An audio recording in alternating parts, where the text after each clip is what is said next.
BRS MLC के कविता ने इल्जाम लगाते हुए कहा कि सीएम रेवंत रेड्डी की आरएसएस की जड़ें हैं और इसी वजह से वो अक़लियतों के साथ इम्तियाजी सलूक कर रहे हैं।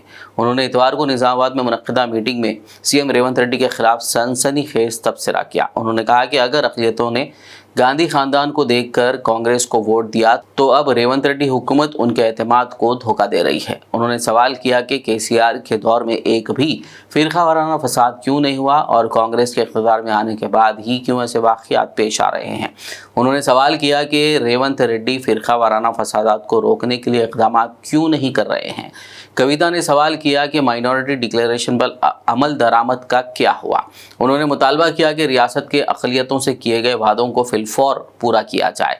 उन्होंने मुतालबा किया कि हुकूमत खुद निज़ामाबाद में तबलीगी जमात के प्रोग्राम के इंतजामात करे।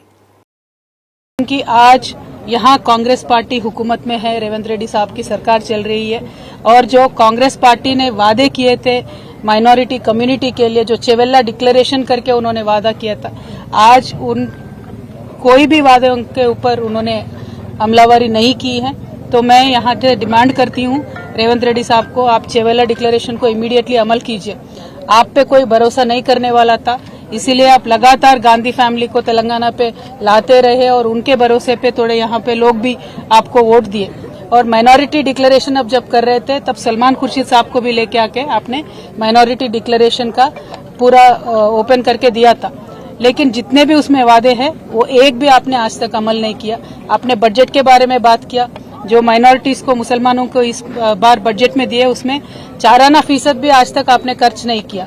और जो आप ये अलगा व्यवहार माइनॉरिटी कम्युनिटी से कर रहे हैं, हम इस पे बिल्कुल भी खुश नहीं है या माइनॉरिटीज भी खुश नहीं है। तो मैं आपसे यही डिमांड करती हूँ कि इमीडिएटली आप माइनॉरिटीज के जितने भी वादे हैं वो निभाइए।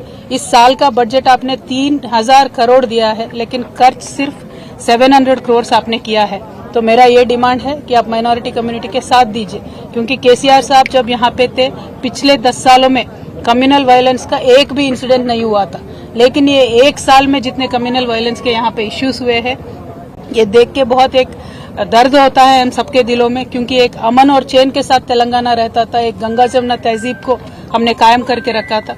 लेकिन जब से रेवंत रेड्डी साहब आए हैं, ये तो कम्युनल वायलेंस पे ना ध्यान दे रहे हैं, ना मुसलमानों के तरक्की पे ध्यान दे रहे हैं, ना हिंदुओं के तरक्की पे ध्यान दे रहे हैं। इसीलिए मुझे लगता है जो जिस उनका व्यवहार है, उनका बर्ताव है, मुझे तो लगता है कि उनके रूट्स सारे आरएसएस में है, इसीलिए एक डिफरेंशियल ट्रीटमेंट ये दे रहे हैं, ऐसा मुझे लगता है।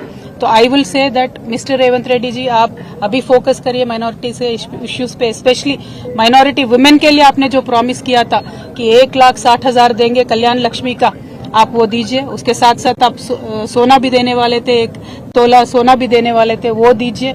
पढ़ाई के वास्ते जो टिम्रिस के हमने स्कूल कायम करके रखे थे, आज उनका क्वालिटी देख के तो बहुत ही डर लग रहा है। आप क्वालिटी अच्छा बना के टिम्रिस को चलाइए। तालीम के वास्ते, माइनॉरिटी बच्चों के तालीम के वास्ते आप जोर दीजिए, रिव्यू कीजिए, और जॉब्स में सब चीज़ों में भी माइनॉरिटीज़ को आप आगे फुट में रखिए। ये हमारा डिमांड है। और रेवंत रेड्डी साहब का मैं यही कहना चाहती हूँ कि निज़ामाबाद में बहुत ही ज़्यादा पॉपुलेशन है माइनॉरिटीज़ का, हैदराबाद के बाद बिगेस्ट पॉपुलेशन निज़ामाबाद में है। तो यहाँ लेकिन आज तक भी कुछ भी बजट निज़ामाबाद में आया नहीं है। यहाँ से शबीर अली साहब भी है, उन्होंने कंटेस्ट भी किया, लेकिन शबीर अली साहब ने भी कुछ भी जोर नहीं दिया, 1 भी रुपया निज़ामाबाद के लिए एडिशनली यहाँ पे नहीं आया है। तो मैं आपसे यही डिमांड करूंगी और लगातार मैं यही कहते रहूंगी कि जो भी कम्युनल इश्यूज है उन सब पे आप जोर दीजिए, चाहे वो जयनूर का इश्यू होने दीजिए या कुछ भी इश्यू होने दीजिए, उस पर जोर दीजिए और शांति कायम करके रखिए। Thank you. जय तेलंगाना।